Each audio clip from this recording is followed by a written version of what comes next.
Killian Hayes is in the conversation as sixth man of the year, where does that put your Pistons? When they're winning, they're top 3 in the East, whatever it is, Killian's going to be a main guy off the bench. If Killian Hayes is like Darren McCarty, nobody else can do what I do. His playmaking ability, his defensive ability, he's going to take so much pressure off Jaden, Ivey, and Cade Cunningham. Just what he could do defensively is that's important. He could be a very valuable asset to this team. I'll turn the discussion a little bit, though, off the Summer League. And this was a great topic that Spencer Raxter came up with. And I'm curious to get your take on it, because I feel as though my realistic expectations will be different than the fans' realistic expectations for Killian Hayes. And the reason that I say that, because if you look at it, he certainly came on as the season progressed. And remember, he doesn't have one full season of NBA basketball when you look at it from games played perspective. But the final 9 games of the season, he was a 12-5-4 guy with 2 steals as well. And so, with that being said, Jaden Ivey was a number 5 overall pick in the draft. Yep.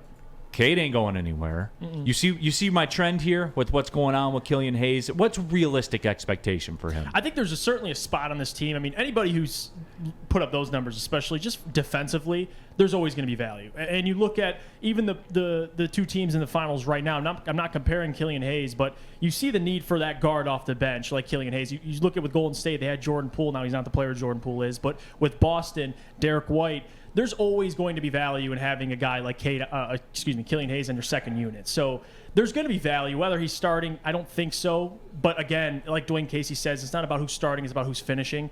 And I think there's a big chance that you're going to see Killian Hayes finish a lot of these games. And D-Mac, I'll defer to you on this one, because I think you do draw some parallels with it, where Killian Hayes and his game, professional sports does this to you, right? Where you at times have to accept that identity. You are very self-aware. You talked about this. When the second you stepped in the league, you were very self-aware. Everybody wants to be the flashy guard that scores the 20 points and things like that. But this seems to be the path forward on this team for Killian Hayes, this role. It takes a lot of self-awareness, though, to be able to deal with that, right? Well, you gotta wanna embrace it. It doesn't. That's why it works. Is that you gotta want to embrace that role. And now, can we agree? What is Killian Hayes your sixth man? Is he right? If he's in conversation as the best sixth man, I think that what Dwayne Casey and what Troy Weaver go to Killian and say, this is the role that we see you on this team. And I don't know Killian Hayes, but seeing it seems that when, as a player, when you're appreciated and when the other talented guys know that they need you, that you're needed, you look at a guy like Chris Middleton that was here, and just a guy that's sort of appreciated in Milwaukee. We brought up Bobby Portis, who we're not going to get because he re-signed. But guys like that have to embrace a role that they play. And if Killian Hayes is in the conversation as sixth man of the year, where does that put your Pistons? So right. I think that it comes down to what's more important, the bag, right? Or the championships, or what do you want? And not all the guys who say in Killian Hayes' spot will accept that. And if you're uber talented, that's when you see guys getting moved around, right? Because they don't want to be part of winning. Now it goes to so to me, it's either about the bag or it's not about the bag.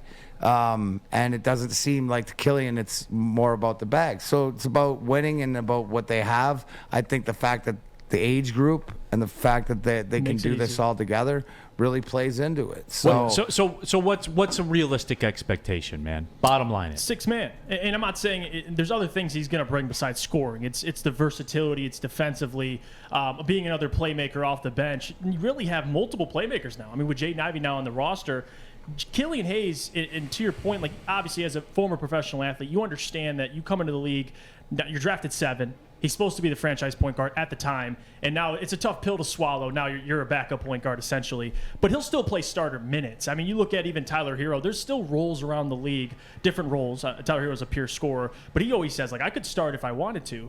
But like you said, your team needs you in that role, and I think Killian, for the Pistons to ultimately get where they are when they're winning, they're top 3 in the East, whatever it is.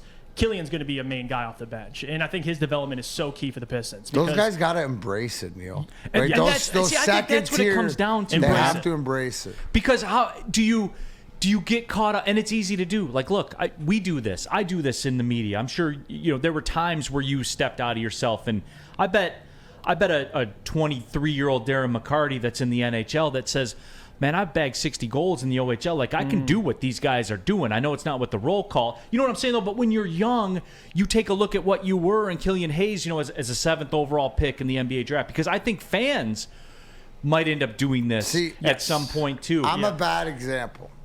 Did you ever battle it? No, I'm Did a you ever bad battle it? example because I was told when I was 16, here's the key for you to make it to the NHL.